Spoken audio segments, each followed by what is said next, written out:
The auction yard smelled of wet hay and fear. Rain had soaked through the roof, dripping between rusted beams, falling into puddles where hooves shifted restlessly. Men shouted numbers, boots scuffed against concrete, and behind it all came the dull thud of a gavel striking wood, the sound that decided which lives continued and which did not. Clara stood near the back, coat buttoned to her throat, notebook pressed to her chest. She wasn't supposed to be here long. The veterinary clinic had sent her to drop off supplies for the auction manager, nothing more. But something about the noise, the smell, the faces, all worn thin by indifference, made her linger. She'd been running from silence for months, and here, even misery was alive. Through the bars of corral, a horse moved, or tried to, a gray mare, her ribs visible beneath matted hair, belly swollen, eyes half-lidded with exhaustion. She didn't pace or panic like the others. She simply stood, trembling. The auctioneer's voice cracked through the air. Lot number 29. Mare, possibly in foal. No papers, no vet check. Laughter rippled from the benches. Start at $20. No one lifted a hand. Clara felt her stomach tighten. The mare swayed slightly, catching herself before falling. Someone muttered behind her, "Too far gone. Let the truck take her." That truck, the one idling near the gate, its trailer already full, waited for horses no one wanted. She told herself to walk away. She'd done this before, watched what couldn't be saved. You learn to keep distance or lose yourself. But then the mare lifted her head, and for a heartbeat, their eyes met through the bars, dark, glassy, pleading without sound. Clara froze. Rain tapped against her hood, slid down her cheek like the tears she wouldn't allow. Her voice came before her reason. "I'll take her." Heads turned. The auctioneer blinked. "You sure, miss? That mare won't see the week out." "Put her on my tab," she said. Her tone was steady, but her hand shook when she reached for the pen to sign. The gavel hit wood. The sound seemed to echo too long. When she stepped closer, the mare flinched. Up close, she was smaller than expected, all bone and breath. A faded scar ran along her flank. Mud caked her hooves. Clara touched her gently behind the ear, murmuring nonsense words, the same rhythm she once used to calm her patients after surgery. The mare didn't pull away this time. A man in a slicker leaned on the fence. "Vet like you ought to know better. That one's a waste of stall." Clara didn't answer. She unlatched the gate and guided the mare toward the trailer. The rain turned to mist, thin and cold. With every hesitant step, Clara felt the weight of her choice press deeper, heavier. Somewhere behind her, someone chuckled, "You can't save 'em all." She paused at the ramp. "Maybe not," she said quietly, "but I can save her." It took nearly 20 minutes to coax the mare into the trailer. Once inside, she lowered herself to the straw-lined floor with a weary sigh, sides heaving. Clara shut the door softly, then leaned her forehead against the metal, breathing through the trembling that had found her again. As the truck rolled down the dirt road, the headlights cut through sheets of rain. The world outside blurred. Fences, fields, the last shouts of the auction fading behind her. Inside the trailer, a faint rustle came from the mare. Clara glanced through the grate. The horse's eyes were half closed, but her ears turned toward the sound of Clara's voice when she whispered, "You're safe now. I promise." The road wound toward the valley, where her small ranch waited. Empty stalls, quiet fields, and a house too silent for one person. Somewhere deep inside that silence, something stirred, something she thought had died the day she stopped hoping. She didn't know why she'd done it, only that she couldn't have left her there. The rain eased to a drizzle. The headlights swept across the sign at the edge of the property, Willow Creek Ranch. She exhaled, long and unsteady. Behind her, the mare shifted again, the faint thump of life inside her echoing to the metal walls, a sound like a second chance trying to be born. The rain followed them home like a memory that refused to fade. By the time Clara backed the trailer against the old barn, night had already settled over Willow Creek. The yard lights flickered weakly, painting long shadows across the mud. She opened the gate slowly, speaking in a low murmur. "Easy now, girl. You're safe." The mare hesitated at the ramp, nostrils flaring.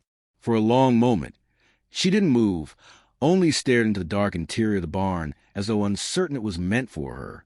Then, with a trembling step, she crossed the threshold. Inside, the air smelled of hay and oil. Clara had cleaned the main stall earlier that week, though she hadn't known why at the time.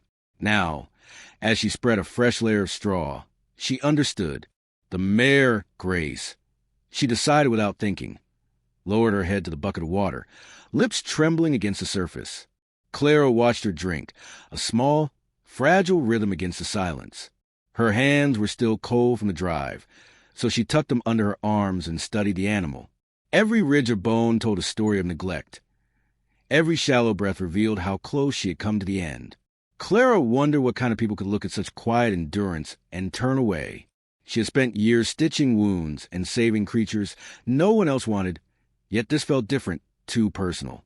Maybe because Grace wasn't the only one carrying something she couldn't let go. The wind rattled the windows, and a loose shutter banged against the siding.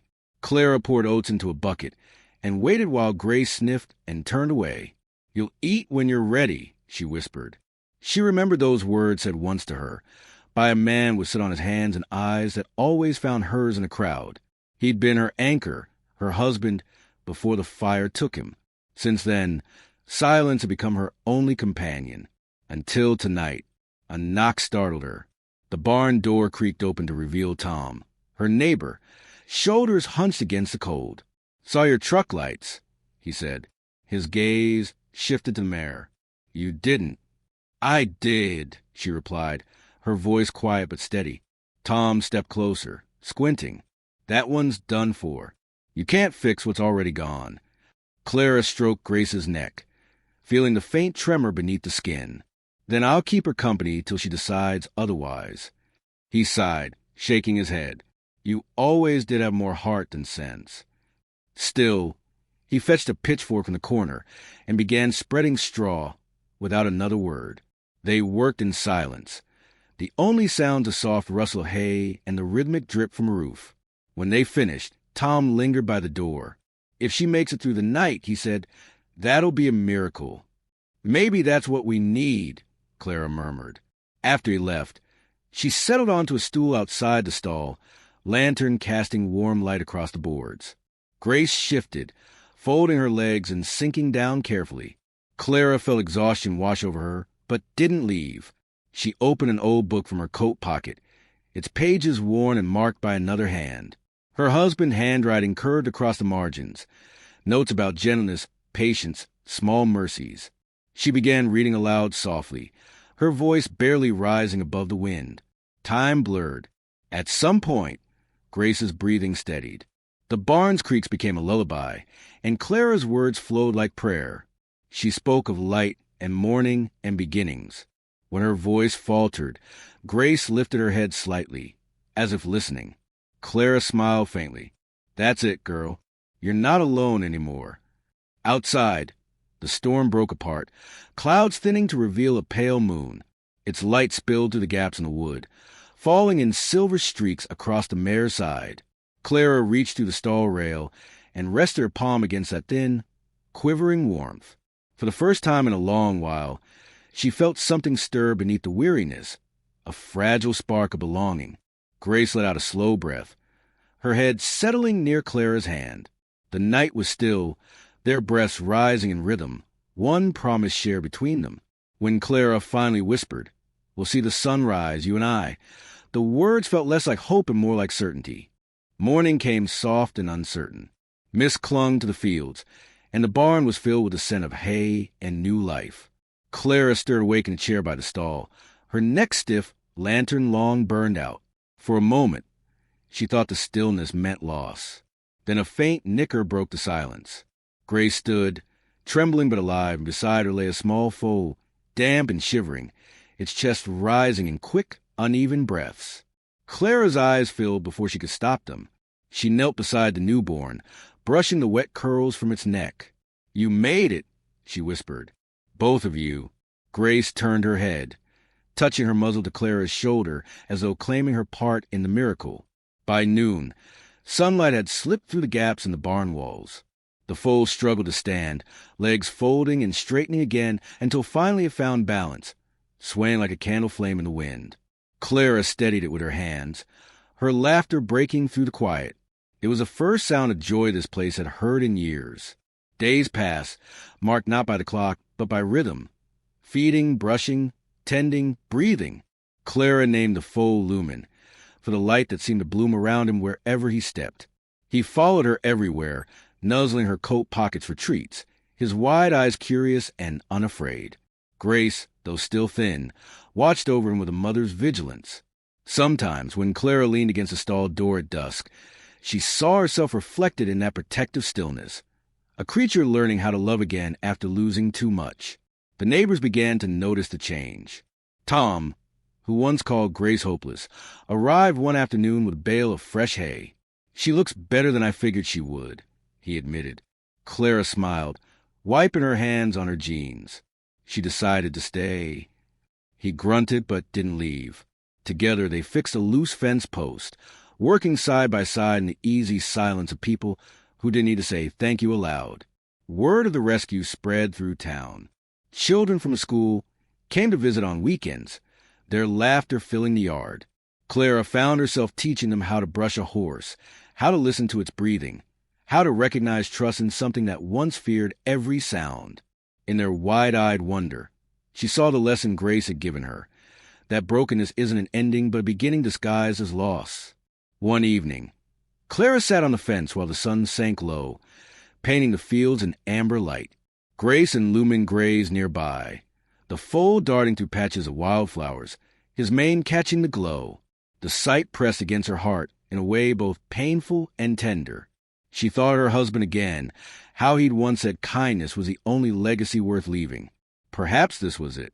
Perhaps the smallest acts were the loudest echoes. But even as peace began to return, an undercurrent of unease remained. At the feed store, she overheard two men talking about slaughter buyers coming back to the region, looking for Mare's soul without record. Her chest tightened. Grace bore no brand, but memories of the auction yard still haunted her. That night, she double-checked the gates, her breath clouding in the cool air. Lumen pressed against her leg.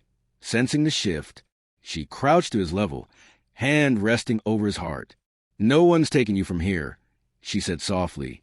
The foal blinked, untroubled, and nudged her cheek as if to believe her. When she turned to the pasture, the last rays of daylight stretched across the field, framing the mare and her colt in gold. The air carried the hush of something sacred, fragile, fleeting, and real. Clara stayed until the stars appeared, her hand resting on the worn fence post, knowing that peace was never permanent but worth fighting for all the same. And somewhere in the dark, Grace lifted her head, ears twitching toward a distant sound, as if sensing that their story was not yet finished. 2 years later, Willow Creek no longer looked like the forgotten place it once was. The barn had been repainted, fences mended, and laughter had returned to the valley. Children ran through the fields every Saturday, their voices mingling with the soft rhythm of hooves. Grace stood among the grass, her coat full and shining, the years of neglect erased by gentler hands.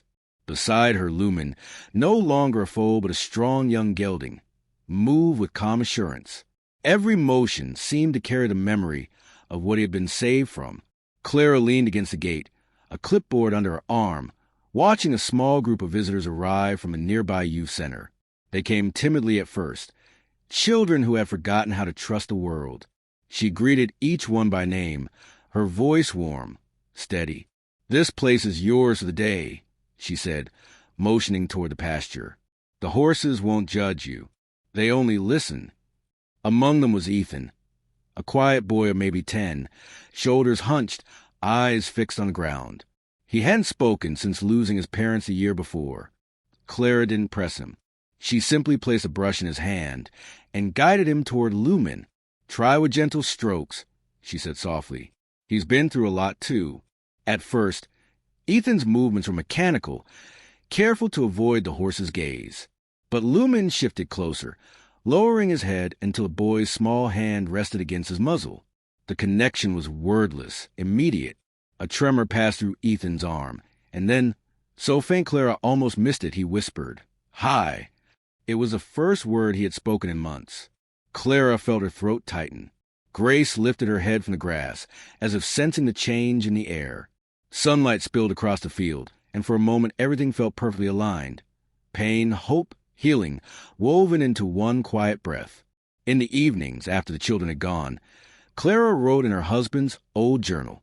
The pages were filled now with notes about training sessions, names of rescued animals, small miracles she refused to forget.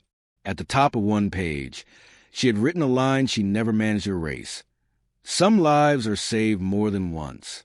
One night, while cleaning the barn, she found an envelope wedged behind a beam, yellow with age, her name written in her husband's familiar scrawl. She hesitated before opening it. The paper trembled in her hands. Inside, his words were simple. If you ever lose me, promise me you'll keep saving what can still be saved. That's how I'll know you're okay. She pressed the letter to her chest, tears falling freely, not from grief but from understanding. He had already seen the person she would become. Later that week, the youth center director called to thank her. Ethan had begun talking again, mostly about the horses. He says Lumen listens better than people do. The man laughed. Clara smiled, her voice thick with pride. He's not wrong. The seasons turned gently. Grace grew slower, her steps deliberate but sure.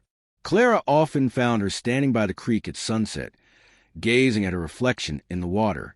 Sometimes Lumen would wander beside her, the two of them framed in the fading light, a portrait of endurance. That autumn, Clara stood with Ethan by the fence, the sky burning orange behind them. Everyone told me to leave her, she said quietly, nodding toward Grace. They said she wouldn't make it. Ethan looked up at her, then at the mare. They were wrong. She smiled, brushing a hand across his hair. Yes, she whispered. They were. As the light dimmed, Grace exhaled softly, her breath a pale mist against the evening air. Lumen turned his head toward Clara, eyes calm, waiting. She laid her palm over his chest, feeling the slow, steady beat beneath. Some lives, she murmured, change the world quietly, one heartbeat at a time. The wind moved through the tall grass, carrying the sound down the valley like a promise fulfilled. The ranch, once born from grief, had become a place of beginnings. And as the stars emerged above Willow Creek, Clara lifted her face to the sky, no longer asking for miracles, only thankful that she had found one.